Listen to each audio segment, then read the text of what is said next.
Bonjour à tous ceux qui nous rejoignent pour cette deuxième mi-temps de l'événement phare de la French Tech Aix-Marseille, je nomme Le Grand Bain. Je vous prie d'accueillir chaleureusement Juvie Davico-Pahin et Monsieur Jean-Luc Chauvin, président de la CCI Marseille Aix-Provence. Un peu à l'envers. Merci.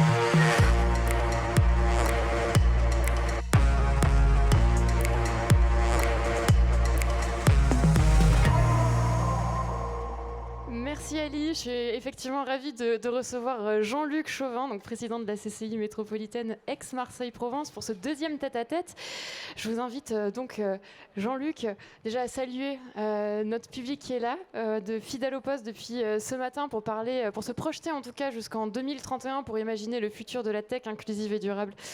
Alors, déjà, moi je tiens à souligner que la CCI, et toi en particulier Jean-Luc, vous soutenez depuis le début Le Grand Bain, vous faites partie de nos plus fidèles partenaires, donc vraiment on vous en remercie, on est très très fiers de vous avoir à nos côtés. Et la première question que j'aimerais te poser, c'est déjà pourquoi l'innovation est importante pour le territoire et ce que fait la CCI pour soutenir cette innovation ici à Aix-Marseille. Alors d'abord, bonjour à toutes et à tous. Merci de m'avoir invité. Merci de m'accueillir dans cette journée du Grand Bain, dans un cadre et dans un lieu un peu mythique. Pour ceux qui regardaient, j'étais en train de discuter avec un des anciens professionnels de ce terrain qui est reconverti et qui est parmi vous aujourd'hui. Mon cher Mathieu, bravo. Pourquoi on soutient? Oui, on est un des partenaires fidèles du Grand Bain et j'en suis très fier. Et j'espère que ça va continuer longtemps. Parce que globalement, notre souhait, c'est de faire en sorte que ce territoire soit le phare de la tech, de montrer aussi à toute la France qu'il n'y a pas que Paris et qu'on a beaucoup d'innovation et de tech en dehors de Paris. Voilà, c'est assez clair. Donc nous, à la CCIMP, on est partenaire fidèle pour des événements créatifs, pour des événements new version, pour des événements tech et la French Tech. Et l'organisateur, le centralisateur, le partenaire de ces événements tech. Voilà en gros les éléments. Ensuite, la deuxième partie de la question, c'est pourquoi on soutient quelque part l'innovation.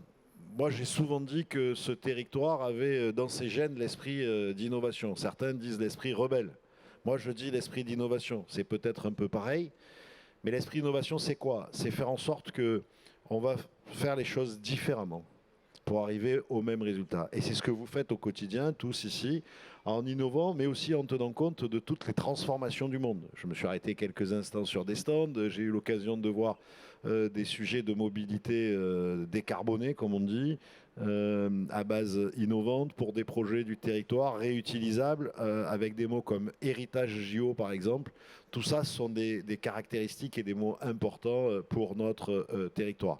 Donc on est quelque part, grâce à vous, un territoire dynamique, un territoire qui a de nombreuses opérations en matière de tech, un territoire qui est structuré, mais aussi un territoire qui peut aller plus loin, un territoire qui doit continuer. Et notre apport, c'est de vous aider à faire en sorte de réussir ce challenge. J'aimerais revenir sur la précédente table ronde. On parlait de formation, notamment et oui, je sais que c'est un sujet qui t'est très cher. On parlait d'avenir de la formation en se projetant justement donc en 2031. Moi, j'aimerais bien savoir ce que fait la CTI justement pour soutenir la formation au métier de demain. On sait que c'est un enjeu qui est vraiment énorme ici.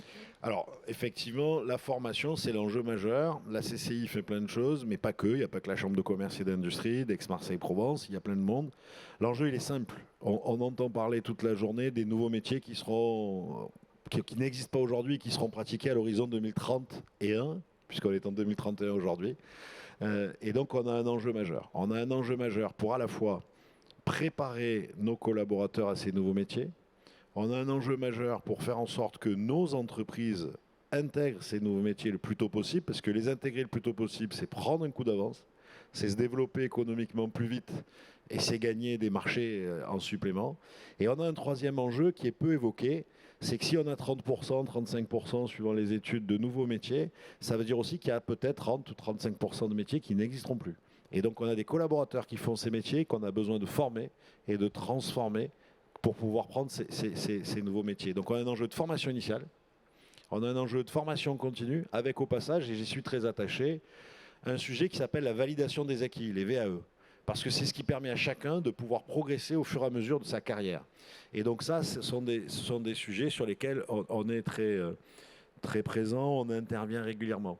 Alors, on le fait à travers des outils que l'on met en place, par la Chambre de commerce, par nos écoles, et notamment avec l'école pratique, qui est une de nos écoles où on lance en partenariat avec la French Tech, je dirais un nouveau diplôme, pour former des jeunes talents, mais aussi à travers un certain nombre d'autres actions que l'on met en place tout au long de l'année, sur l'intelligence artificielle par exemple, avec ce démonstrateur qu'on a créé à l'intérieur du Palais de la Bourse et que je vous invite tous à venir utiliser, venir visiter, qu'on a créé.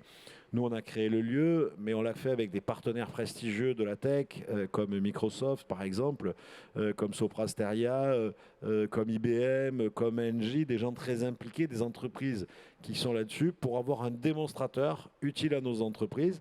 Et j'espère que demain, les entreprises de la French Tech qui sont dans ces sujets pourront aussi venir démontrer, de façon à ce que tous les entrepreneurs du territoire, TPE, PME, puissent voir comment se transformer, comment ce que ça va donner dans leur métier, puisse passer, en fait, si je le dis simplement, je vais le dire autrement, puisse passer de « Ah ouais, c'est super l'intelligence artificielle, mais moi je ne suis pas concerné » à « Ah oui, ça va changer mon métier, moi je suis pleinement dedans, mais je ne suis que dans des métiers anciens qu'on n'imaginait pas. » Le commerçant, l'entreprise de service ou l'entreprise industrielle.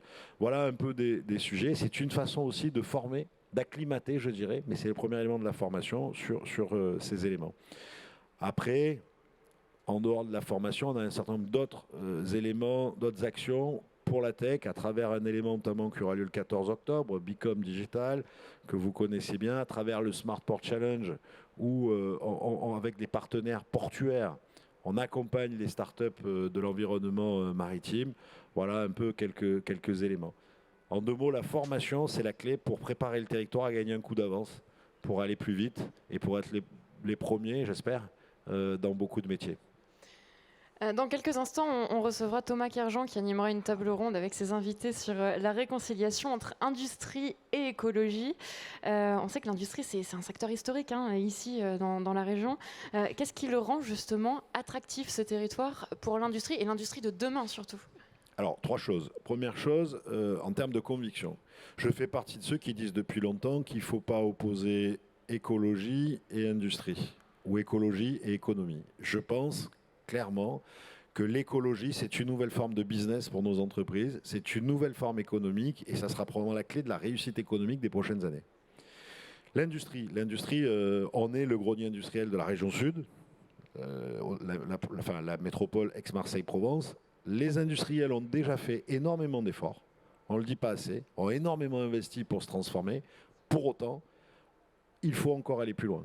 Il faut encore transformer. On a un réservoir foncier, on est connecté au monde grâce à notre port et notre aéroport. Donc on a tous les atouts pour pouvoir accueillir des industries. Et donc notre enjeu, qui est à la fois l'emploi, le développement de l'industrie, mais aussi la protection quelque part, la préservation de nos espaces dans lesquels on vit, naturels, c'est de transformer notre industrie en industrie décarbonée, en industrie vertueuse, et en industrie qui soit ce que j'appelle moi en avance sur les révolutions. On parle de 4.0 au niveau technique, mais moi je pense qu'il faut aller même plus loin. On accompagne donc un certain nombre de projets classiques. Par exemple, la semaine dernière, avec Innova, une jeune entreprise, je ne sais pas si elle est encore start-up Innova, parce que c'est peut-être un peu gros, la transformation de la centrale à charbon de Gardanne en centrale de production hydrogène. Hydrogène bio, hydrogène vert, mais c'est aussi le cas du projet, par exemple, de l'ex-raffinerie de Total à la Med, qui, avec des panneaux photovoltaïques, va produire de l'hydrogène. Mais c'est aussi le cas, et je tiens à le dire, et Monsieur le Préfet est ici, Monsieur le Préfet à la relance, Monsieur Mournet, je voudrais le remercier, parce que, grâce à son aide, entre autres, le groupe Arcelor va réaliser une innovation mondiale sur notre territoire, en créant pour la première fois un haut fourneau d'acierie qui va fonctionner exclusivement à l'hydrogène vert. C'est ici que ça va se passer, c'est une innovation mondiale. C'est, je crois, Monsieur le Préfet, vous me corrigerez si je me trompe, le plus gros dossier d'investissement du plan de relance français. Je remercie d'ailleurs, encore une fois, Monsieur le Préfet qui s'est mobilisé et l'État, qui sont même allés négocier au niveau de l'Europe pour qu'on puisse avoir ici une première mondiale. Voilà. Donc c'est ici que ça se passe. Et comme ça montre le chemin. Ça ouvre l'expérimentation et ça montre aux autres industriels ce qu'il faut faire. Et puis, il y a toute la nouvelle génération d'industrie qui va venir, qui est à traiter, qui est à transformer. Et tous ces exemples que je viens d'évoquer, et bien d'autres encore, vont permettre d'accélérer ici cette transformation. Voilà. Et enfin, la question qu'on pose à tous nos invités depuis ce matin, quelle est ta vision du territoire pour 2031 ? Bon, moi je suis un optimiste, donc on va commencer par dire ça. C'est bien, nous aussi. Moi je crois en notre territoire et je crois surtout en ses talents. Je crois surtout en ces talents, c'est-à-dire les jeunes qui vivent ici, mais aussi les entrepreneurs qui sont ici, ceux qui vont créer l'avenir de ce territoire. Je crois en l'énergie qu'il y a sur ce territoire. Je crois au foisonnement de ce territoire, foisonnement à la fois d'initiatives, foisonnement, allez, on ne dit pas foisonnement, mais le potentiel qu'on a avec notre jeunesse multiculturelle, le fait qu'on ait 39% de nos habitants du territoire qui aient moins de 30 ans, pour moi, ce sont les gènes même, l'essence même de la transformation et de la réussite du territoire. Donc à partir de ça, je vois un avenir radieux pour notre territoire. Et comme je suis un peu, allez, j'ose pousser des sujets, un peu rêveur, notre territoire, il pourrait être le démonstrateur, le lieu emblématique, la réalisation de la ville bioclimatique méditerranéenne de demain. À la fois avec de l'industrie, à la fois avec dans l'industrie... tout type d'industrie, hein, à la fois avec des services de pointe, mais à la fois, je dirais d'une manière générale, transformés au service du bien-vivre de chacun d'entre nous. C'est, je crois, le premier, pour moi, sujet le plus important. Le deuxième sujet, je vous raconte une petite histoire. J'étais, il y a une semaine maintenant, à Vinus. Quand je suis allé à Vinus, je ne savais pas, mais j'ai appris que c'était la deuxième Startup Nation après Israël. Je pense que ce territoire a la capacité à être une vraie Startup Nation ou une Startup territoire, une vraie Silicon Valley, autrement positionnée, un peu comme l'Est de Bangalore. Je pense qu'on a une vraie capacité par notre géographie, par notre territoire, par notre environnement, par nos infrastructures de câbles numériques, par nos infrastructures historiques que sont les portes d'entrée du territoire, port, aéroport. On a une capacité à avoir un rôle important dans tous ces sujets. Et je rajoute à ça, j'ai parlé tout à l'heure de la jeunesse, je rajoute aussi le formidable potentiel de l'enseignement supérieur sur notre territoire, de l'AMU, mais aussi des écoles d'ingénieurs ou autres, qui peuvent nous amener à vraiment avoir un coup d'avance sur ce territoire. Donc moi je vois un avenir radieux pour un territoire qui soit leader, sans paraphraser, quelqu'un de beaucoup plus important que moi, mais qui soit la capitale de la Méditerranée, du sud de l'Europe et de la Méditerranée, pour notre territoire. Merci beaucoup Jean-Luc Chauvin, merci d'avoir été avec nous aujourd'hui et merci pour la qualité de ces échanges. Ali, je pense que c'est à toi. Je suis là, Julie. Merci Jean-Luc Chauvin pour votre optimisme, merci de rappeler les forces de notre territoire et merci Julie pour ces échanges. Messieurs, dames, c'est l'heure de la dernière table ronde, animée par Thomas Kerjean, vice-président de la French Tech Aix-Marseille, qui va nous parler et animer un échange autour de la réconciliation entre l'industrie et l'écologie. Un thème venu de l'espace, produire sans détruire, je suis une légende.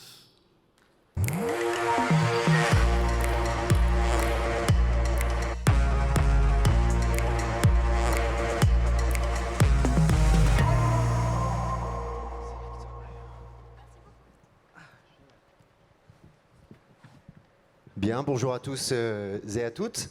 Je suis Thomas Kerjean, le directeur général de Mail in Black et vice-président de la French Tech Aix-Marseille. Produire sans détruire, je suis une légende. Donc pour planter un peu le décor, puisque je ne suis absolument pas dans cet environnement économique qui est l'industrie, je suis dans l'intelligence artificielle, la cybersécurité, et pas du tout dans vos activités, messieurs, dames.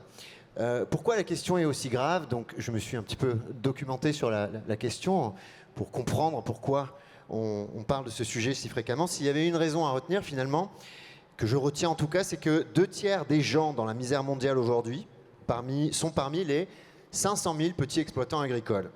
et que le réchauffement climatique, par voie de conséquence, va les pénaliser, eux, en priorité. Donc il y a des tas d'autres raisons, on va en parler avec Mathieu pour les maladies ou d'autres sous d'autres angles ici. Mais ça, c'est une raison qui, à mon sens, mérite de poser le débat. L'objectif, c'est quoi? C'est de réduire notre production de gaz à effet de serre de 50 millions de tonnes par an à zéro. Donc, voilà, s'il y avait un objectif à retenir. Les grandes causes du problème, alors là j'ai été surpris. Il y a quelques causes, voilà, donc se brancher, c'est 27% du problème, un tiers du problème, se brancher, l'électricité. L'agriculture, cultiver des aliments, élever des animaux, 19%. Se déplacer, 16%. J'avais la conviction que les transports avaient un poids bien plus important. Alors, Benoît, ça varie peut-être d'une géographie à une autre, on en parlera. Se réchauffer, se rafraîchir chez soi, 7% du problème. Et enfin, fabriquer des choses, qui est le thème de cette table ronde, un tiers du problème. La production aujourd'hui de l'économie de marché mondiale, c'est un tiers du problème. Que doit-on faire? Donc, il y a des décisions politiques à prendre pour réguler l'offre. Il y a aussi des actions, des effets de levier sur la demande. Et puis, il y a des technologies à inventer. C'est pour ça qu'on pose le débat dans ce forum de la French Tech. Des technologies pour réinventer le ciment, l'acier, qui sont des causes majeures de pollution mondiale. Le carburant, le biocarburant, le e-carburant. La néo-fission, on a d'ailleurs un exemple local ici dans la région d'une tentative d'innovation sur la fission, qui est bien moins polluante que la fusion nucléaire. La nouvelle agriculture, j'en passe, les innovations doivent être ici une source d'inspiration pour cette région dont Jean-Luc Chauvin disait qu'elle pouvait être la nouvelle Californie, la nouvelle Silicon Valley. J'ai donc le plaisir d'accueillir avec moi aujourd'hui pour cette table ronde Franck. Bonjour Franck. Bonjour. Franck qui dirige une entreprise de conseil environnement B2B qui s'appelle Reset. Reset, Ouais. Comme reset, redémarrer. Redémarrer, réinventer, recommencer, mais en mieux évidemment. Bonjour Benoît. Benoît représente l'État dans cette table ronde. Bonjour, merci de votre accueil. Mathieu, ancien footballeur professionnel reconverti à l'entrepreneuriat vert. Merci beaucoup Mathieu aussi d'être avec nous. Merci à vous, très heureux d'être ici. Et enfin Victoria, également entrepreneuse, qui est à la tête d'une pépite innovante de la région, qui, on le verra, reconvertit des déchets en produits utilisables dans l'industrie. Alors, pour planter le décor, je me tourne vers toi, Franck. Donc Franck, tu as une bonne perspective sur un grand nombre de domaines industriels, puisque tu diriges une boîte de conseil, et donc tu vois différents types de métiers. Je voudrais commencer, donc je vais entrer dans le vif directement, sur la demande, puisqu'en m'intéressant au problème, je me suis posé la question de peut-on vraiment juguler la demande de consommation mondiale, le consommateur final, c'est de ça que je parle, et l'offre. Donc j'ai buté sur cette question, je voudrais commencer par cette question avec toi. Est-ce qu'on n'est pas juste en train de culpabiliser dans ce monde riche et finalement, après avoir créé un modèle qui s'est répandu dans le monde entier, on demande une chose impossible, c'est-à-dire qu'on demande on demande une deuxième punition aux pays qui veulent avoir accès au confort auquel on a droit. Est-ce que c'est réaliste tout ça, ou est-ce que c'est pas du ressort finalement moralisateur, mais sans vraiment avoir une intention politique et économique réelle?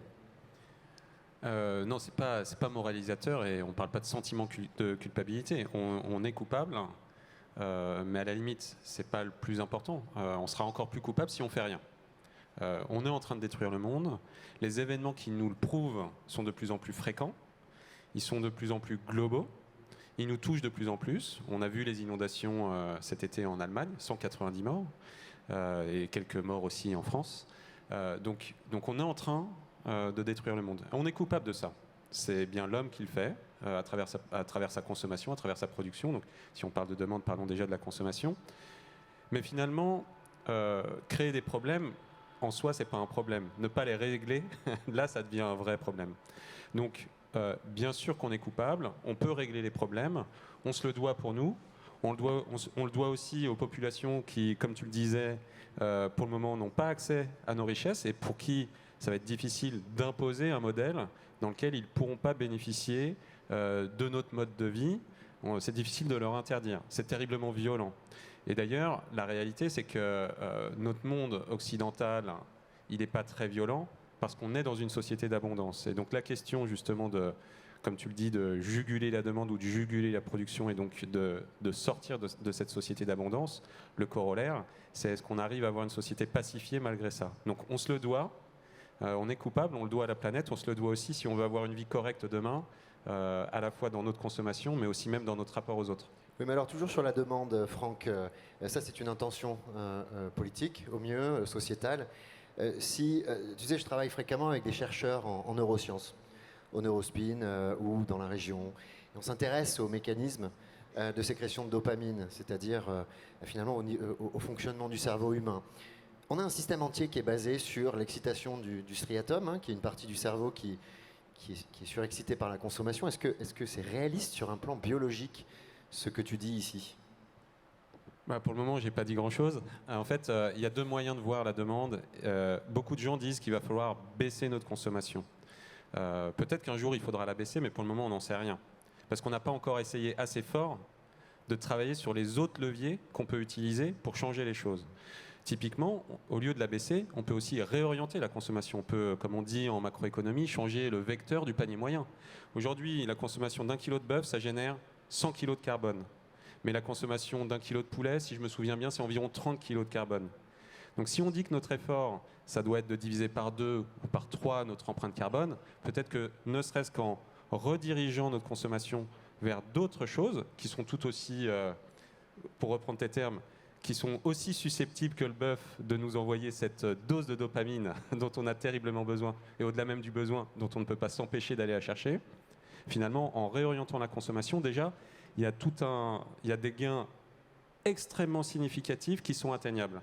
Donc finalement, les gens qui parlent de l'effort surhumain qu'il faut faire pour baisser sa consommation, avant même de faire ça, il y a des efforts très simples pour déjà, on va dire, descendre une première marche significative qui nous permet après de réduire l'effort plus important qui va consister peut-être à juguler la demande, pour reprendre tes termes. Merci Franck. Donc la demande, une demande plus raisonnable, j'entends. L'offre. Donc l'autre levier, c'est de travailler sur l'offre, mais comment concrètement? Alors, la plupart des émissions de gaz à effet de serre, mais aussi les autres problèmes qu'il peut y avoir sur l'environnement, les problèmes sur la raréfaction des matériaux qui est de plus en plus présente, y compris dans le secteur d'activité dans lequel tu opères, le problème sur la biodiversité, beaucoup des problèmes qui sont créés, ça vient de la production. Production au global, et comme tu l'as dit, il y a certains matériaux, le béton, les métaux, les terres rares, qui sont particulièrement polluantes. Donc la première des choses à faire sur la production, c'est d'essayer de trouver des technologies, de les inventer, de les déployer le plus vite possible, des technologies qui vont permettre de baisser les nuisances sur l'environnement. Et ça existe. Le seul point, c'est que pour le moment, la plupart des talents, ils ne s'investissent pas forcément beaucoup sur ces sujets. Je pense que la nature humaine est géniale, il y a du génie dans l'humain, mais malheureusement, ce génie, quand je vois par exemple la dernière levée de fonds française, là, 4 milliards de valorisation pour des cartes en NFT, je pense que ces gens sont brillants, mais la réalité c'est que s'ils mettaient leur talent et leur génie au service d'autres choses, je pense qu'ils feraient avancer les choses de manière plus intéressante. Donc j'entends que tu es optimiste sur l'offre aussi, est-ce que tu peux me donner des exemples concrets?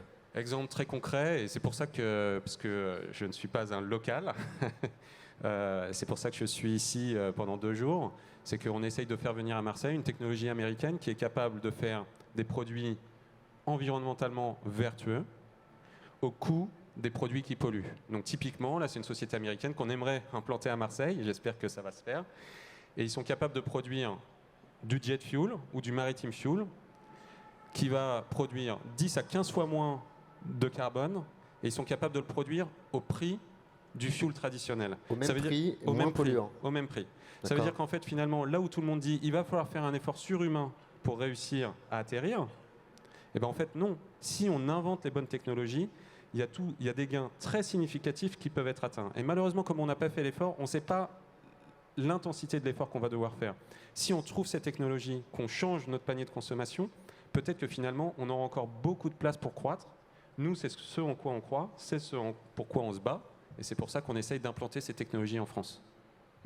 Est-ce que tu crois que dans le délai imparti, qui est quand même court, entre la réconciliation de cette offre et de cette demande, est-ce que comme les prospectivistes d'Uzbek Erika, est-ce que tu crois qu'on va en venir à par mettre en place une dictature verte? Alors là, je pourrais revenir à mes premières amours, puisque dictature tout au début, Explique-nous tout. non, la dictature, c'est pas mes premières amours, mais la politique. La réalité, c'est que c'est pas à nous de choisir, et ça doit être un dernier rempart. Si c'est le dernier rempart, peut-être qu'il faudra le faire, mais encore une fois, pour le moment, on ne s'est pas donné assez de chance, on n'a pas mis assez d'énergie pour ne pas aller jusque-là. Et donc, donnons-nous cette chance, et puis après, on verra. De toute façon, avant la dictature, encore une fois, quand il y aura beaucoup moins de richesses à partager, avant la dictature, on aura d'autres problèmes. Le monde va devenir plus violent. Je rappelle juste qu'en Afghanistan, il se passe des choses, en Afrique, il se passe des choses, en Asie, il se passe des choses. La chance qu'on a, c'est qu'on a une société d'abondance. Et si on arrive à la protéger bien avant la dictature, si on n'arrive pas à la protéger bien avant la dictature, on aura d'autres sujets.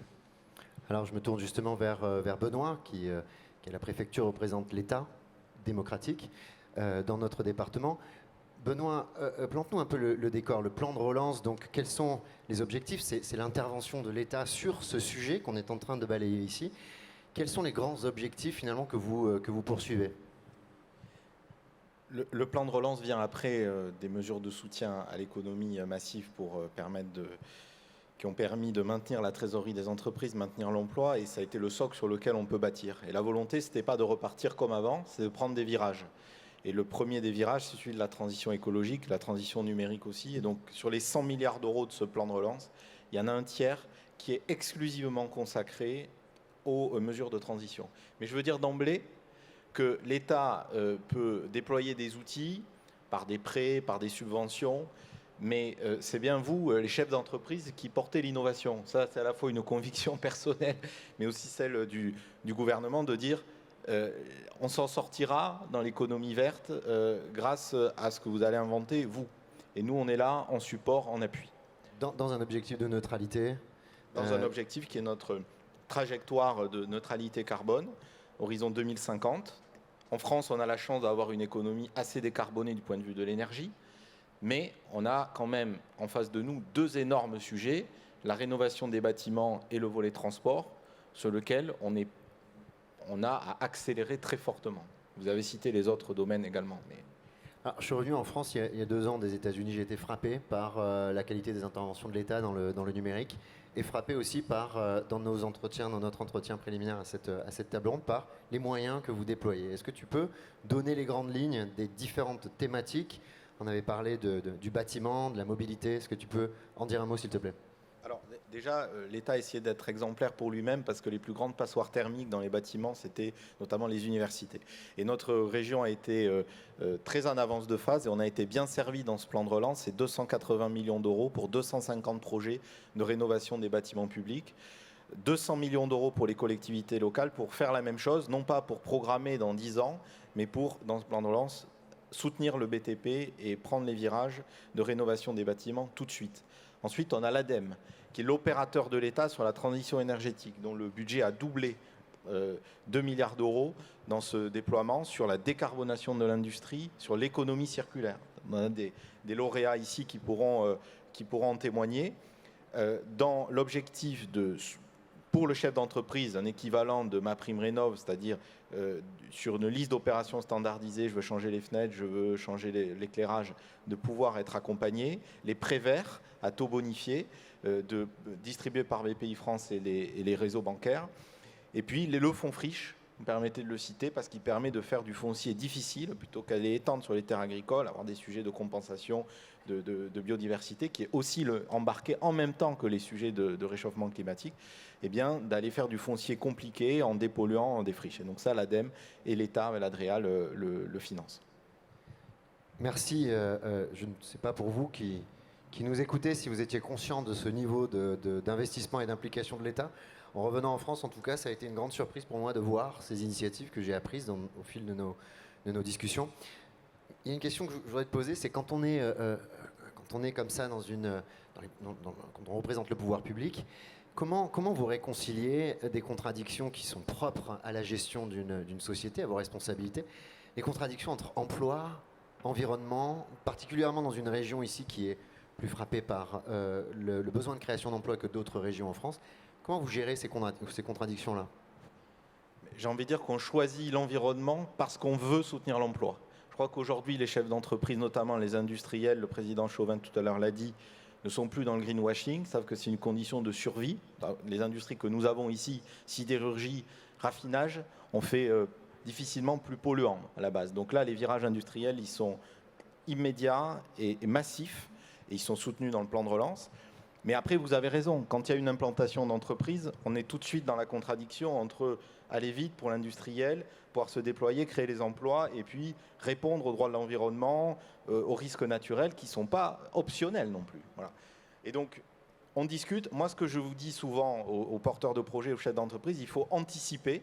C'est-à-dire que si vous venez sur les dossiers de compensation environnementale ou les questions de compensation agricole, alors que tout est bouclé, tout est ficelé, c'est beaucoup trop tard. Et donc, les services de l'État, les services des DTM, des DREAL, ont besoin d'être embarqués très en amont. Et il ne faut pas avoir peur d'en pousser la porte. Moi, mon rôle aussi, c'est d'être un peu facilitateur sur ces sujets-là, mais d'embarquer en même temps, voilà, la question de l'emploi et la question environnementale. Alors, tu me suggères une question. Benoît, comment on travaille avec vous, en fait? Comment on travaille avec une préfecture? Là, on a des start-upers, des entrepreneurs. J'avoue ne pas savoir moi-même comment aborder un échange avec vous sur un sujet comme ceux qu'on vient de balayer ici. Il y a 3 grands guichets pour les chefs d'entreprise sur lesquels vous pouvez vous tourner. Il y a l'ADEME, on l'a cité, sur les dispositifs de tremplin ou décarbonation de l'industrie.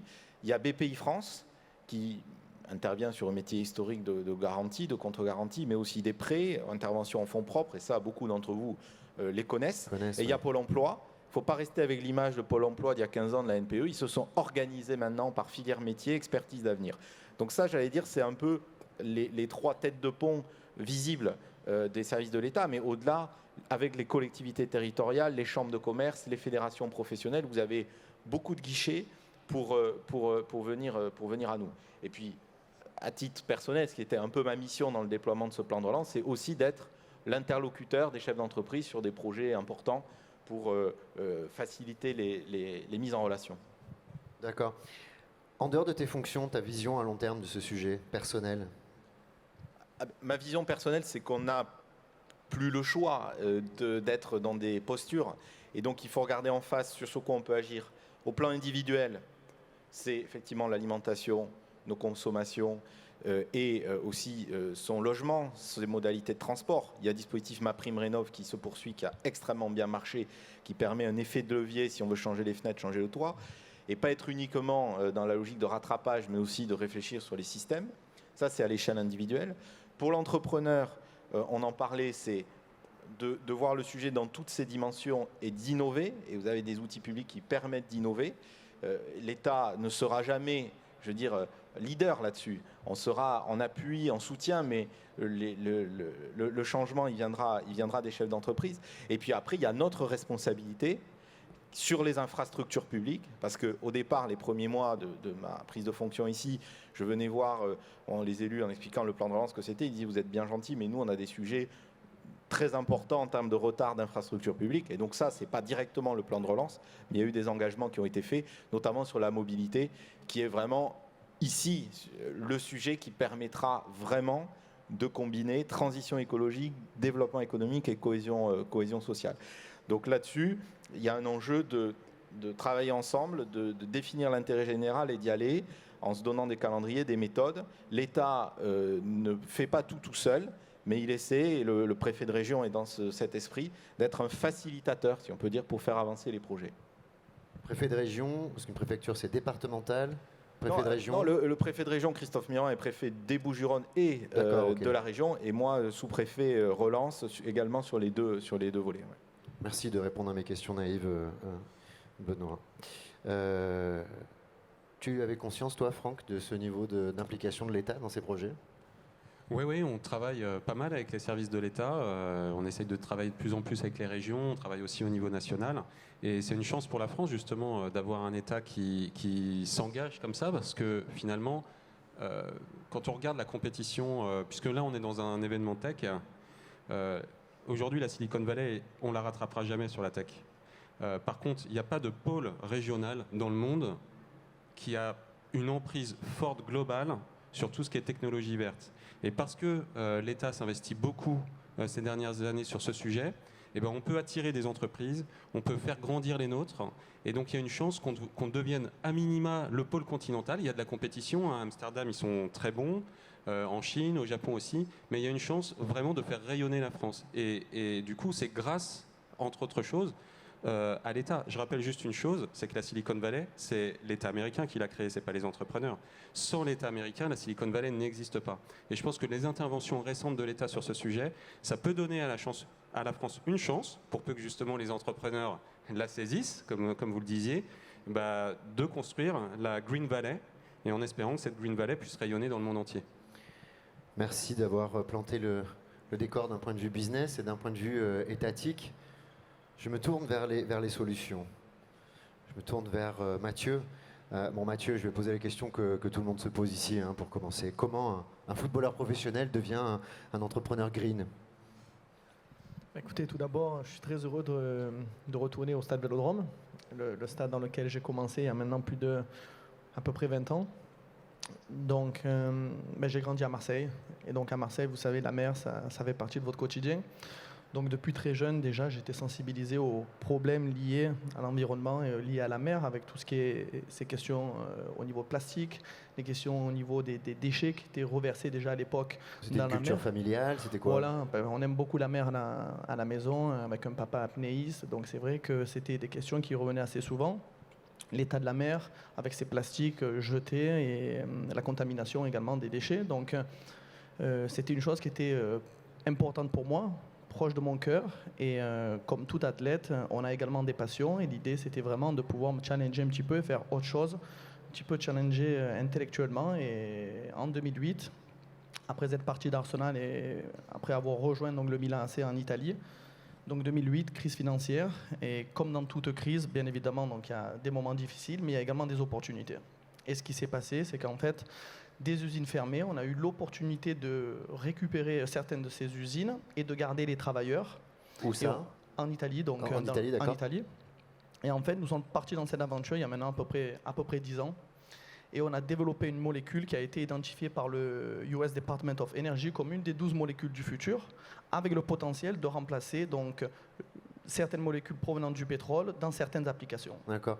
Donc, ok, je vois bien la racine de la reconversion sur ce nouveau projet. Quels sont les problèmes clés que tu adresses aujourd'hui en tant qu'entrepreneur ? Parmi tous ceux qu'on a balayés ici, tu t'occupes de quoi ? Alors moi, j'appartiens un petit peu au monde de la chimie, et donc je suis très heureux de voir qu'on parle de la chimie verte, qui est aujourd'hui un sujet extrêmement important, parce que dans ce secteur de la chimie, aujourd'hui, il y a vraiment une révolution. Une révolution, pourquoi ? Parce que comme vous avez dit, donc, ce secteur-là est un secteur qui pollue énormément, d'accord ? Et vous avez des molécules qui sont produites maintenant depuis à peu près 50-70 ans, et qui sont en train petit à petit d'être poussées vers la sortie. Quel genre de molécules ? Des molécules comme le silicone, les perturbateurs endocriniens, certains plastiques. Et donc d'un côté, vous avez le régulateur, avec les gouvernements qui petit à petit mettent de plus en plus de régulation. Et de l'autre, vous avez les consommateurs. Les consommateurs qui sont de plus en plus éduqués et qui veulent des produits de plus en plus sustainable, mais également de moins en moins nocifs. Et donc en fait, nous bénéficions de ces deux aspects pour pouvoir aujourd'hui adresser des problèmes tels que, comme je disais, par exemple le silicone que vous retrouvez dans les shampoings, dans les crèmes, dans les déodorants. Du silicone dans les shampoings. Exactement. Vous avez du silicone dans les shampoings, dans les crèmes, dans les déodorants. Et donc aujourd'hui, le silicone, la molécule du silicone doit être sortie du marché d'ici 2024. Benoît, tu savais qu'il y avait du silicone dans les shampoings ? Non, je l'apprends. Non, voilà, donc, du silicone dans les shampoings. Exactement. D'accord. Et c'est quoi donc pour le consommateur ? Tu dis qu'il y a une pression du consommateur et il y a un effet de conscience aussi. Les produits qu'on consomme aujourd'hui, donne-nous des exemples de produits de consommation courante qui incluent des molécules chimiques potentiellement nocives pour la santé et pour l'environnement. Tu en as parlé, vous en avez parlé, mais pour la santé physique, psychique du consommateur.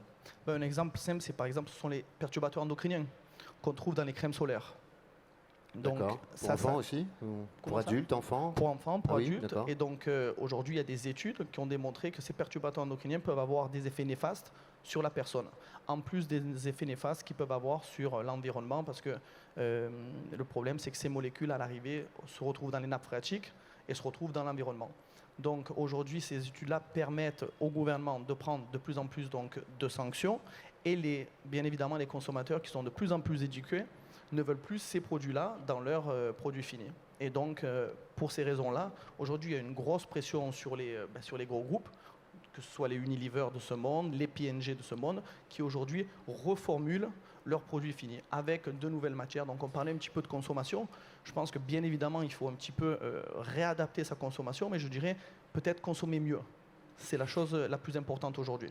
Des Unilever, donc, qui sont quand même des marques mondiales de distribution de portefeuilles de produits très larges. Tu penses que ces gens peuvent être complètement disruptés et sortis du marché, ou ils ont une capacité de reconversion? On sait que quand les monopoles sont assis, qui doivent engager des reconversions, quelque part tuer des business historiques et se réinventer. Est-ce que tu les vois se reconvertir déjà, ou est-ce que tu vois plutôt des entreprises innovantes comme la tienne et d'autres venir prendre des parts de marché à ces entreprises-là?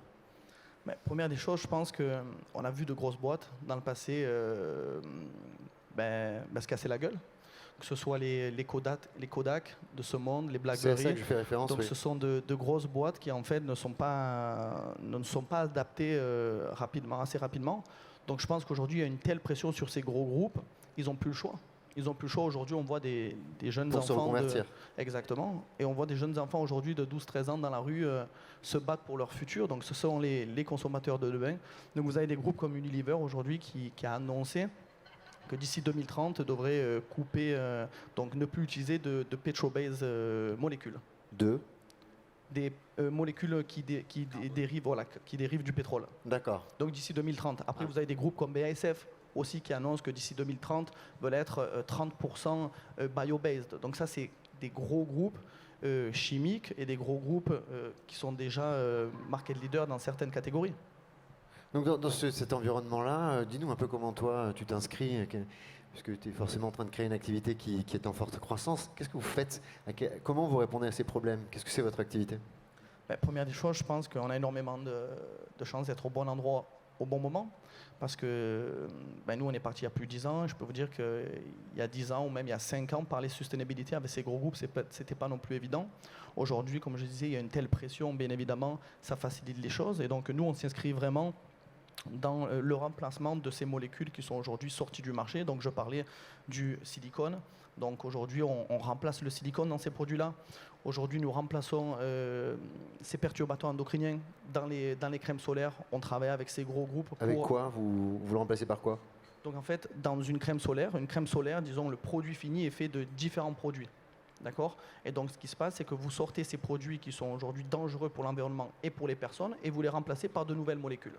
Donc c'est un petit peu ce qu'on fait aujourd'hui avec ces grands groupes. On fait partie de ces nouvelles technologies aujourd'hui qui permettent à ces grands groupes de s'adapter à une nouvelle demande. Et donc l'intérêt est extrêmement important, ne serait-ce que pour la France, parce que nous aujourd'hui on remplace des molécules qui sont produites aux US, en Chine et dans d'autres régions du monde. Et l'opportunité pour la France, c'est vraiment de se positionner sur ces nouvelles molécules du futur et avoir vraiment un rôle à jouer et surtout dépendre de moins en moins de ces entrants chimiques qui pénalisent la France au quotidien.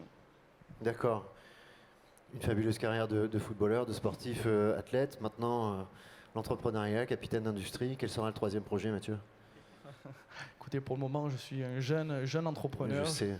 Jeune entrepreneur, j'ai encore beaucoup de choses à apprendre. C'est vrai que je me suis éclaté pendant beaucoup d'années sur le terrain.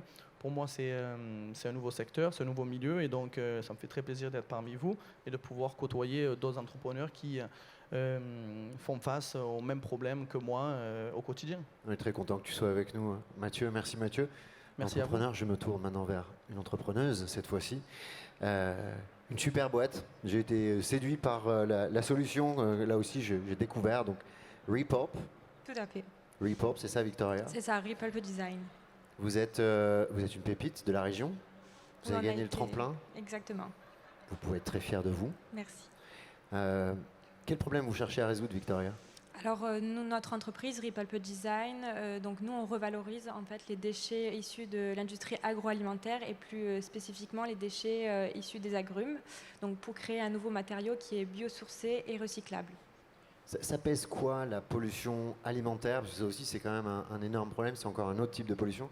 Et les agrumes dans cette pollution, c'est quoi? Je sais que les déchets alimentaires, c'est plusieurs milliards de tonnes. En France, on est, je pense, loin d'être exemplaire. Il y a les consommateurs, les grandes surfaces. Les déchets alimentaires, c'est à peu près 10 millions de tonnes en France. par an. Par an, oui. 10 millions de tonnes, Ouais. d'accord. Donc ça, c'est les déchets alimentaires. Donc nous, la première problématique, c'est comment revaloriser les coproduits dans cette industrie de déchets agroalimentaires.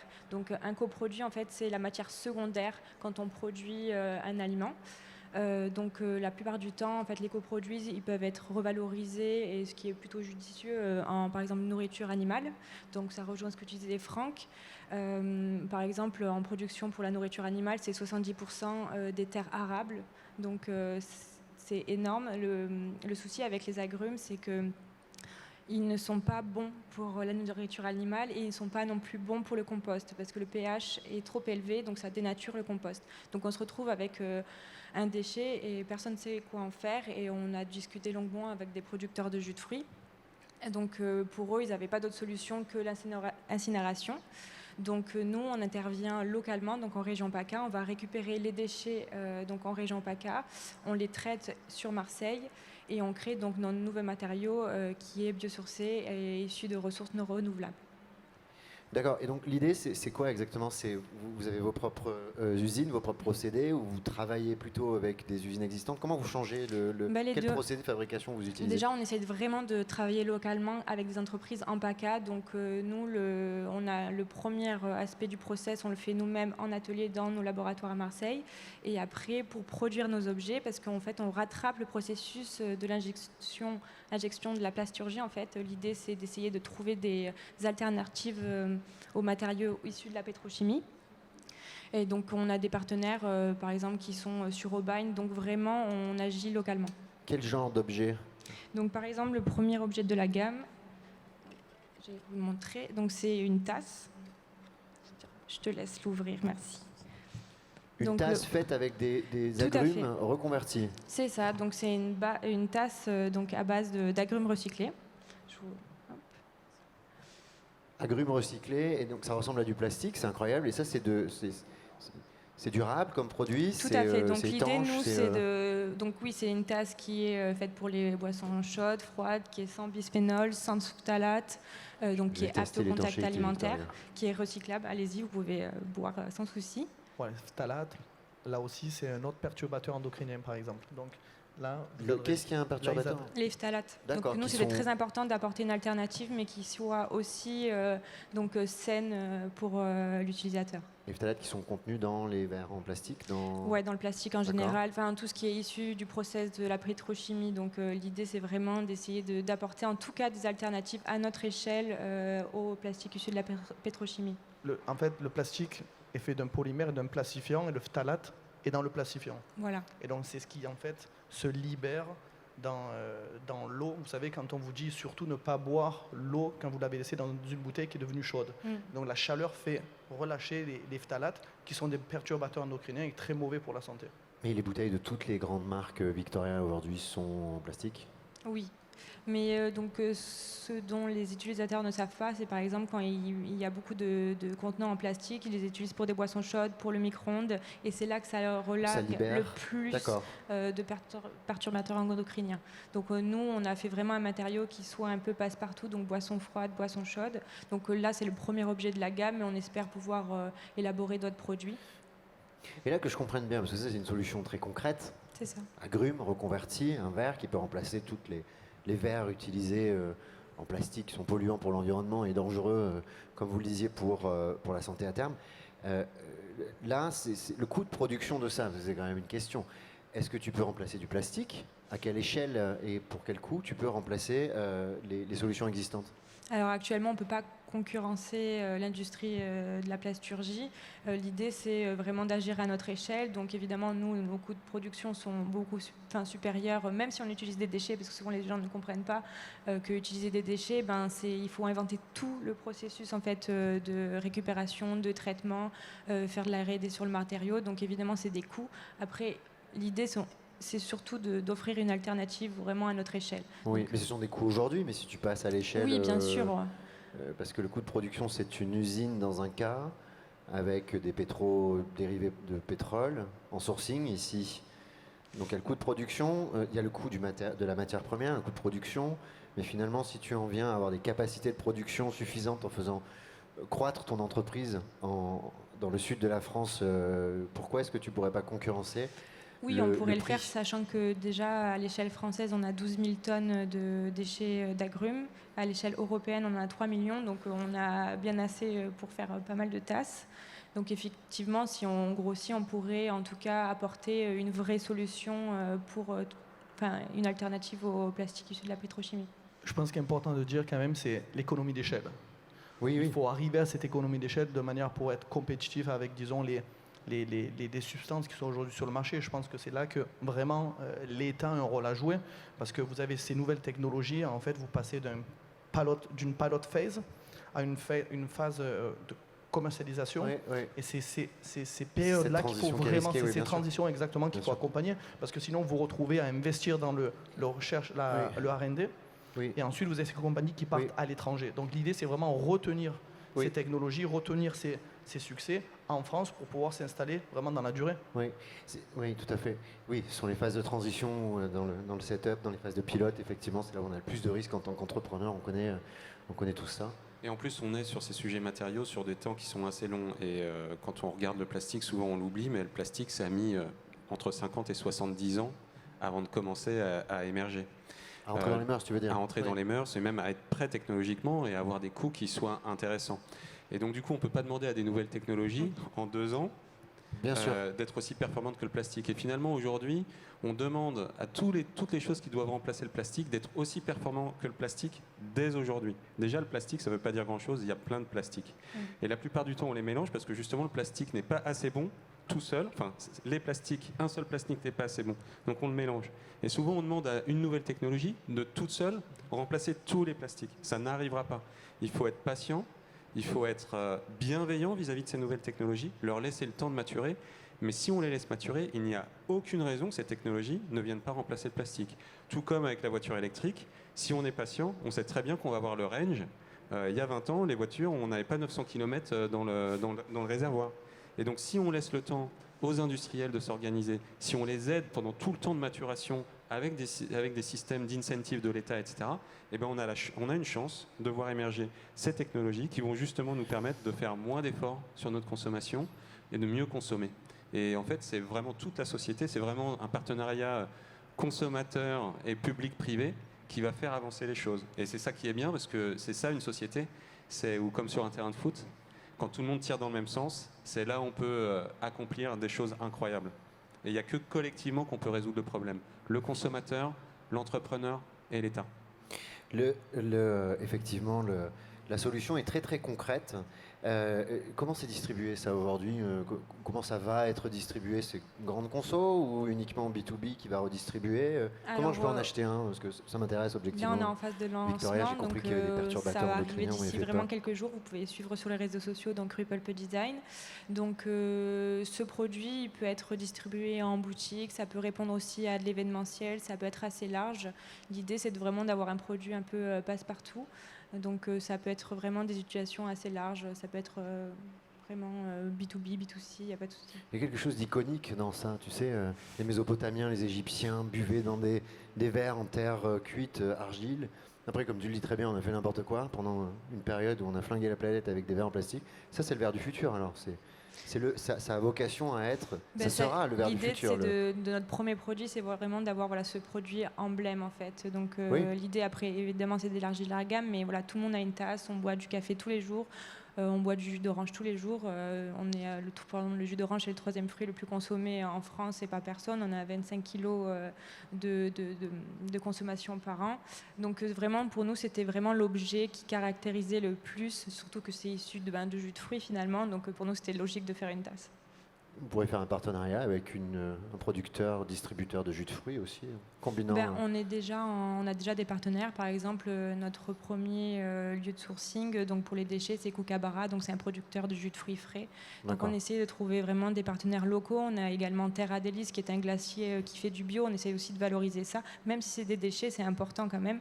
Donc voilà, on travaille vraiment localement et avec justement des acteurs locaux et on essaie de les valoriser aussi.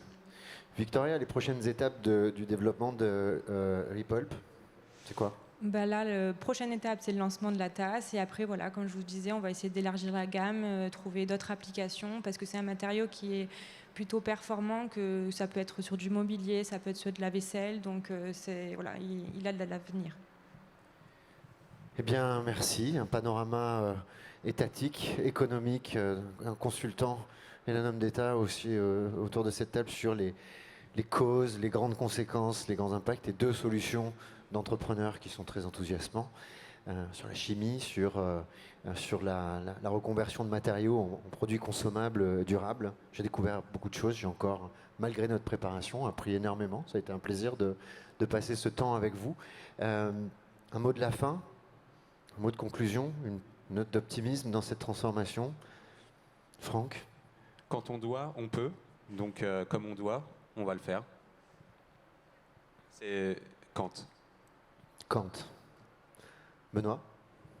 Merci, je trouve ça très inspirant. C'est exactement le modèle à suivre. Un objet éco-conçu pour des usages simples du quotidien. Voilà, je pense qu'on revient à des choses, une sorte de sobriété. Et puis c'est à la fois donc, ce genre d'échelle et aussi des projets, des grands projets industriels dont on a un enjeu de relocalisation et de reprise de souveraineté. Et donc j'espère que vous allez continuer et nous, on sera à vos côtés. Mathieu? Je crois qu'on a beaucoup parlé déjà, donc peut-être dire qu'on a créé le problème, mais on va aussi faire partie de la solution. Donc comme on disait, peut-être consommer mieux et chacun apporter un petit changement tous les jours. Et une fois qu'on mettra tous ces changements ensemble, je crois qu'on aura une solution. Donc voilà, je reste très positif. Victoria? Oui, moi je dirais que c'est vrai que les problèmes environnementaux, ça paraît d'être une montagne, c'est assez angoissant. Donc l'idée, c'est vraiment que chacun peut agir localement. Avant de se dire qu'on va faire des grandes entreprises, il faut commencer petit et autour de soi. Voilà, c'était Victoria de Repop. Mathieu, le nom de ta société? GF Biochemicals. Comment? GF Biochemicals. GF Biochemicals. Benoît de la préfecture, Franck de la société Reset. Je vous remercie, vous. D'abord, je vous remercie toutes et tous pour votre attention. N'hésitez pas à aller vers les speakers après cette table ronde. Merci beaucoup. Merci à vous. Merci. Merci Thomas pour cette superbe table ronde. Merci à tes invités pour leur optimisme. Et merci de conclure magnifiquement cette journée en 2031. Pour finir, je vous propose, messieurs, dames, d'accueillir notre directeur général de la French Tech, Jean-Baptiste Gessler, qui va nous aider à finir la journée en beauté avec 2 startups coup de cœur de la French Tech, des pépites de la région. Jean-Baptiste.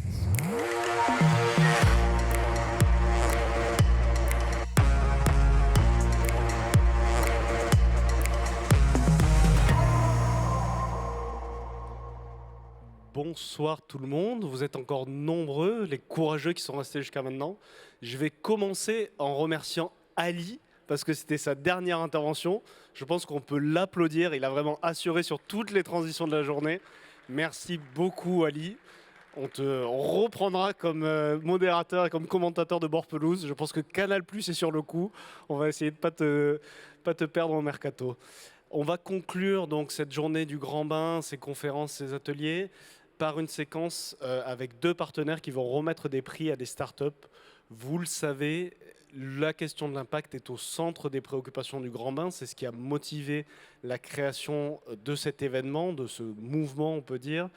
Et cette question de l'impact, elle a été particulièrement développée par des entreprises et par un mouvement qu'on va accueillir sur scène pour remettre des prix. Et c'est vraiment des acteurs qui nous ont inspirés, qui nous ont fait progresser sur la question de l'impact et qui nous ont accompagnés depuis la création du Grand Bain, ou presque.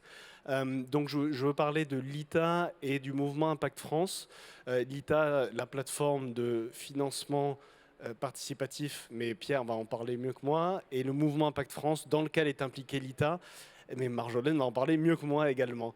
Donc je vais sans plus tarder appeler sur scène Pierre Schmidt-Gaël de l'ITA, qui va remettre un prix à une start-up qui voulait particulièrement distinguer. Salut Pierre. Ça va? Est-ce que tu peux commencer par nous expliquer ce qu'est l'ITA ce En que quelques vous mots. faites. En quelques Ouais, mots. alors l'ITER, on a 6 ans d'existence et donc nous, on propose un modèle alternatif de financement où on essaye de faire un circuit court de l'épargne entre des startups et des PME responsables qui visent une transition sociale ou environnementale et un groupement d'investisseurs citoyens pour dynamiser une économie réelle plus positive. Donc on a une présence européenne et on est actif sur des tas de sujets, start-up tech, filière agroécologique, réindustrialisation, relocalisation d'outils productifs sur le territoire. Voilà, donc on a une équipe de 50 personnes et on a déjà accompagné 150 projets pour quasiment 100 millions d'euros levés. Oui, donc quand on parle d'impact, on ne parle pas forcément de petits montants et de petits projets. Donc là, ça commence vraiment à Il y a une parler vraie d'échelle. nécessité à drainer des investissements massifs dans la transition, que ce soit sociétale, sociale ou écologique. Et on est persuadé que ça passe par un engagement citoyen et de désintermédier aussi le milieu de la finance pour amener un petit peu plus de vertu dans le secteur financier. Et en parlant de projets qui passent à l'échelle, je pense que vous avez voulu récompenser, distinguer, accompagner un projet que nous, on connaît bien, la French Tech Aix-Marseille, qui nous tient à cœur et avec un porteur qu'on connaît très très bien. Est-ce que tu peux nous dire quelques mots sur ce projet, pourquoi vous l'avez choisi et quel est le projet que vous avez choisi de récompenser par un accompagnement ? Alors nous, parmi tous nos secteurs d'activité, on a une poche dédiée à la EdTech parce qu'on pense que les outils digitaux et numériques doivent être mis au service de l'accompagnement éducatif. Et donc on a eu un gros coup de cœur pour Crocogo Digital. Donc Vincent, si tu veux venir pitcher ton projet. Vincent Berge, CEO de Crocogo Digital. Salut Bonjour. Vincent. Merci. On Merci. peut l'applaudir, je pense. Merci, on va te laisser. merci JB, merci Pierre. On est ravis évidemment d'être accompagné par Alita.com et de nous avoir sélectionnés. C'est génial pour une société comme la nôtre. Alors, on m'a demandé de faire un pitch en 5 minutes sans slide et ainsi de suite. Donc, c'est toujours le moment le plus marrant. Alors, moi, j'ai un enfant en dysfonctionnement cognitif. Mais 25% des enfants sont en dysfonctionnement cognitif. Donc 1 sur 4, c'est énorme et c'est devenu un problème de santé publique. Et à partir de là, c'est quoi un dysfonctionnement cognitif? Ça va des troubles de l'attention jusqu'à des troubles du spectre autistique en passant par les 10. On appelle ça les troubles de l'apprentissage, donc les dyslexies que vous connaissez peut-être, dyspraxie et autres.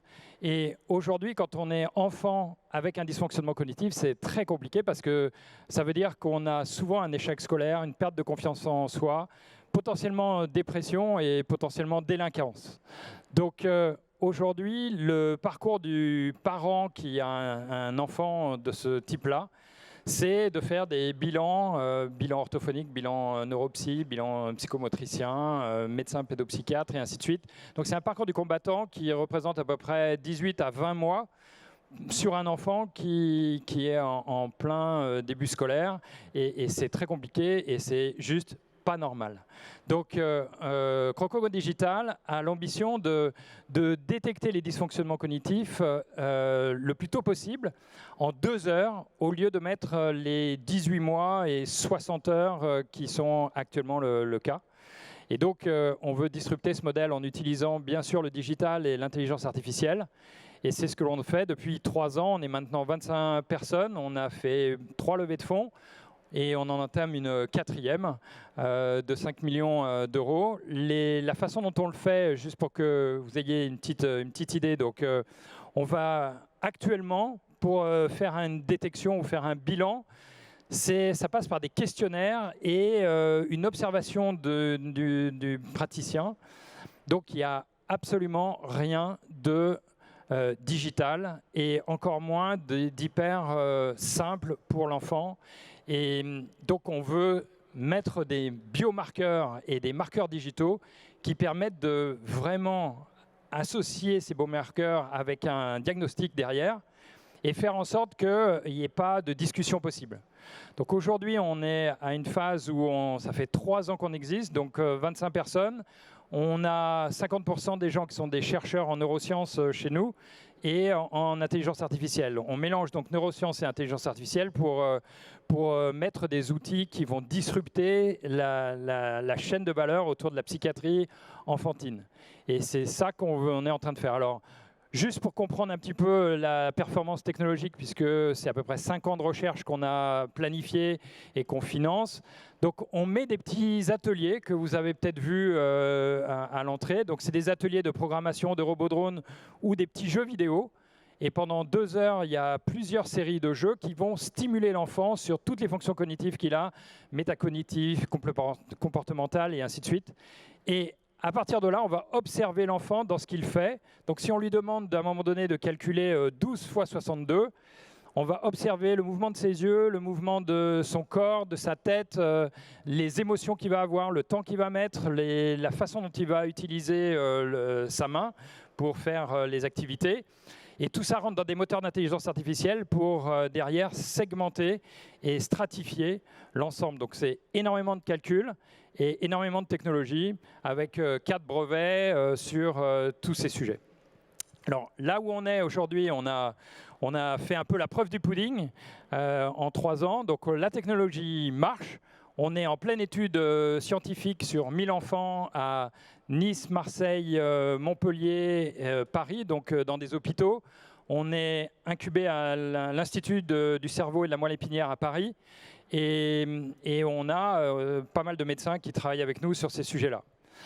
L'étape suivante que l'on est en train de mettre en place pour le business à ce niveau-là, c'est que les petits ateliers qu'on a faits et qu'on a produits avec nos neurospécialistes, aujourd'hui permettent à des enfants d'apprendre la programmation de robots drones, donc apprendre la programmation, ce qui est pas mal, mais en même temps d'être stimulés. Et à partir de là, ces ateliers sont utilisés dans les écoles, dans les centres pédopsychiatres et aussi dans des stages classiques pendant les vacances. Donc on a plusieurs lieux, Lyon, Paris, Marseille et Lille, où on reçoit les enfants au fur et à mesure. Voilà. Donc aujourd'hui, on fait la preuve du pudding, donc la partie scientifique. Sur la partie business, on fait un trimestre à peu près 210 000 euros de chiffre d'affaires. Donc on est sur une pente à 1 million d'euros annuel.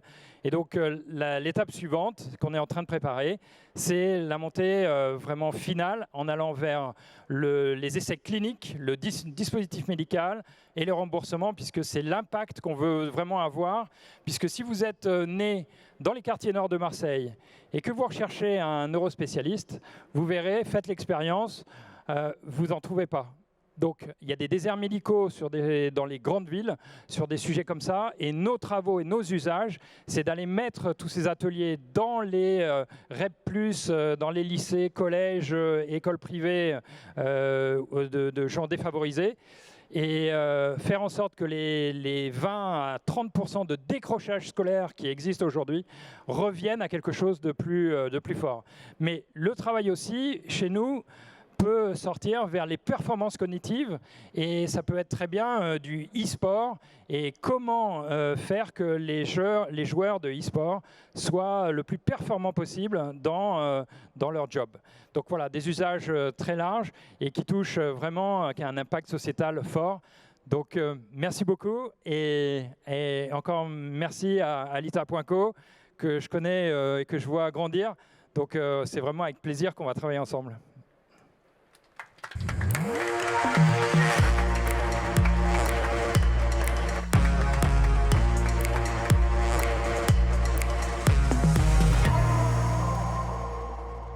Merci Vincent pour ton pitch, pour ton projet surtout, et pour ton implication continue dans la French Tech.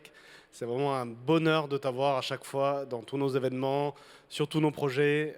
C'est toi qui es un des piliers qui fait vivre cette association aussi. Donc vraiment merci pour tout. Et je pense que ce prix est amplement mérité pour ce beau projet. Je vais maintenant appeler donc Marjolaine Pain du Mouvement Impact France, qui va me rejoindre et remettre le dernier prix. C'est bientôt fini, je vous rassure. Mais il y a une belle start-up qui va arriver aussi. Salut Marjolaine. Bonjour. Est-ce que tu peux nous dire aussi 2 mots sur ce qu'est le Mouvement Impact France ? Oui, le Mouvement Impact France, c'est un réseau de dirigeants et dirigeantes d'entreprises qui ont un impact social et écologique positif. Donc le mouvement Impact France, on a 2 missions. Une première qui est de faire du plaidoyer, de représenter les enjeux et faire poids au niveau politique, représenter les enjeux de nos entrepreneurs à impact, et aussi de fédérer, faire grandir ces entrepreneurs. On a une mission aussi d'aller chercher 30% de l'économie française pour l'emmener vers cet impact. Et tout ça autour de 4 piliers qui sont importants pour nous. Le pilier impact social, impact écologique, mais aussi très important, le partage du pouvoir et le partage de la richesse qu'on retrouve dans nos entreprises. C'est s'appliquer l'impact à soi-même, à l'intérieur de son entreprise. Et c'est une belle valeur et on la retrouve aussi chez l'ITA. Je crois que vous avez choisi de distinguer une start-up qui n'est pas sans relation avec le lieu où on se trouve, il me semble. Tout à fait. Oui, on a choisi la start-up Ballon & Co, représentée par Jean-Baptiste. Et je tiens à préciser aussi pourquoi c'est un coup de cœur pour nous, puisque justement, il y a cet aspect d'impact social et d'impact écologique qu'on retrouve dans cette start-up. Jean-Baptiste, on te laisse nous rejoindre sur scène. Je pense qu'on peut l'applaudir. Donc la start-up Ballon & Co. Et on va te laisser du coup nous expliquer ce que tu fais avec les ballons dans un stade de foot. On est en 2018, le 14 juillet 2018. Je ne sais pas si vous vous rappelez de là où vous étiez. Si je vous dis que c'est à ce moment-là qu'on a gagné la Coupe du Monde, c'était la folie. Sur le Vieux-Port, sur la Canebière, ici dans le stade, c'était la folie. On avait gagné la Coupe du Monde, on avait battu les Croates, on était au centre du monde. Il y avait 1 milliard de personnes qui ont regardé ce match, France-Croatie. On a fait des trucs dingues à ce moment-là. Je sais pas, moi, sur un coup de tête comme ça, je regrette pas, mais j'ai demandé ma femme en mariage à la fin du match, quoi.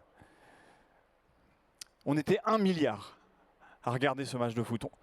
On était 1 milliard à être obnubilé par une boule de plastique.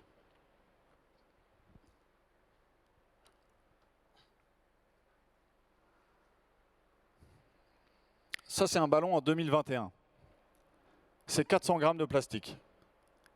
C'est 400 grammes de matériaux pétro-sourcés. On en parlait juste avant. Dans ce ballon, il y a des perturbateurs endocriniens. À l'échelle mondiale, on fabrique 60 millions de ballons de foot tous les ans. Ça représente 27 000 tonnes de plastique pour lequel il n'existe aucune filière de réparation, recyclage, revalorisation. Ces 27 000 tonnes de ballons deviennent 27 000 tonnes de déchets au bout de 2 ans. Ces ballons, ils sont soit enfouis, soit incinérés, soit perdus dans la nature. Et un petit détail, ces ballons, ils sont produits à l'autre bout du monde, au Pakistan, dans des conditions de travail que je vous laisse imaginer.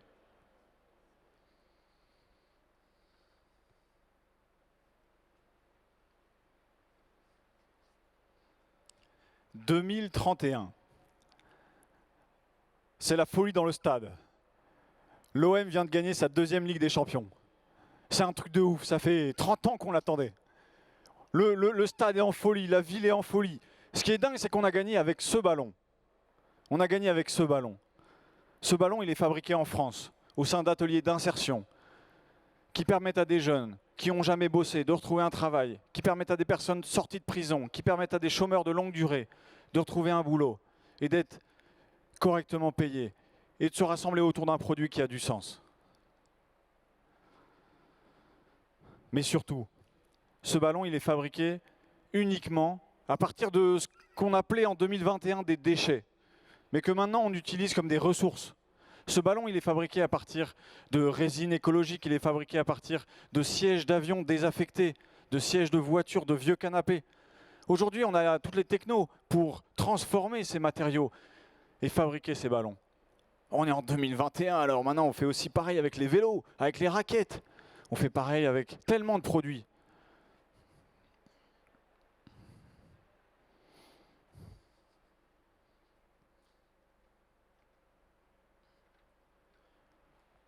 Aujourd'hui, on est sur la route. On est sur la route avec beaucoup d'entre vous. On a trouvé un moyen de fabriquer ces ballons à partir de 90% de matériaux récupérés. On travaille avec une low-tech des Kenyans qui ont inventé un moyen de récupérer des sièges de voitures pour en faire des ballons de foot. C'est incroyable. On est sur le chemin, ça fait 1 an et demi qu'on développe une R&D pour sortir ce ballon et début 2022, on va lancer notre premier atelier d'insertion dans les quartiers nord à Marseille. Pour terminer, je voulais juste qu'on se rappelle ensemble que le monde d'aujourd'hui, il n'a pas été créé par des personnes qui sont plus intelligentes que nous. Et c'est nous qui sommes en train de préparer le monde de demain, le monde en 2031. Alors merci beaucoup à Impact France et merci beaucoup à la French Tech de nous donner l'opportunité de croire en ces projets. Alors il y a les ballons, mais les ballons c'est qu'un petit peu, tout le monde ici on a des projets incroyables qui ont du sens et peut-être on n'a pas envie d'y croire parce que c'est trop gros, parce que c'est pas possible. Allez, on change la trajectoire d'1 centimètre pour arriver en 2031 avec des produits comme ça. Merci beaucoup.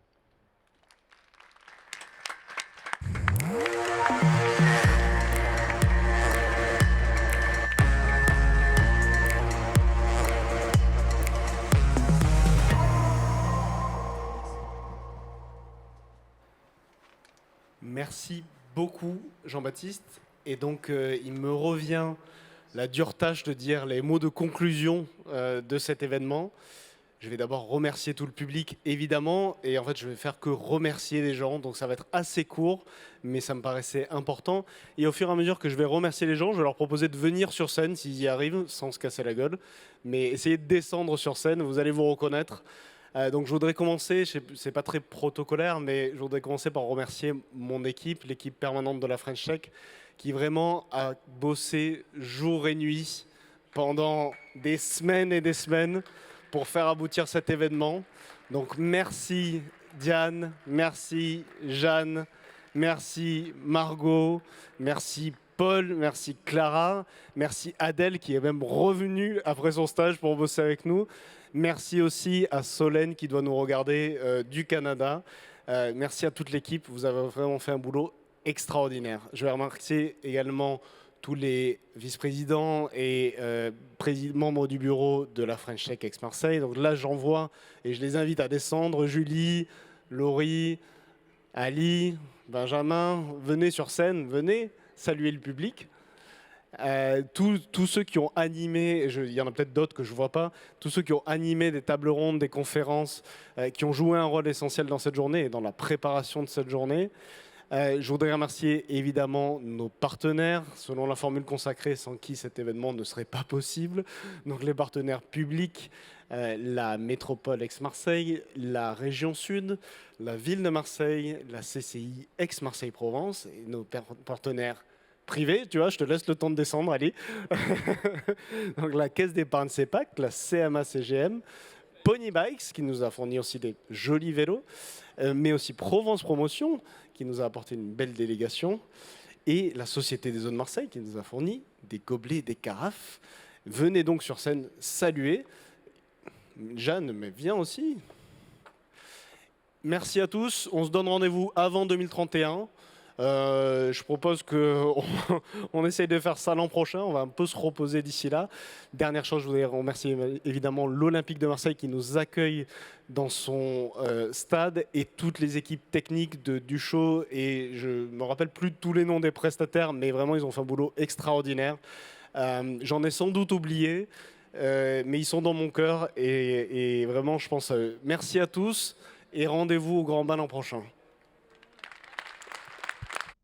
Nous sommes entrepreneurs, investisseurs, salariés, étudiants, artistes. Nous sommes acteurs de la tech et ne pouvons ignorer son impact sur nos vies. Nous sommes acteurs du territoire Aix-Marseille, un laboratoire qui nous permet d'imaginer, de prototyper et de développer des solutions innovantes, inclusives et durables. Nous donnons la parole à ceux qui pensent la tech au service de l'intérêt général. Nous pensons les enjeux actuels pour anticiper ceux de demain. Nous rassemblons des personnes de tous les horizons pour créer des connexions nouvelles. Nous vous invitons à nous rejoindre. Nous sommes le Grand Bain.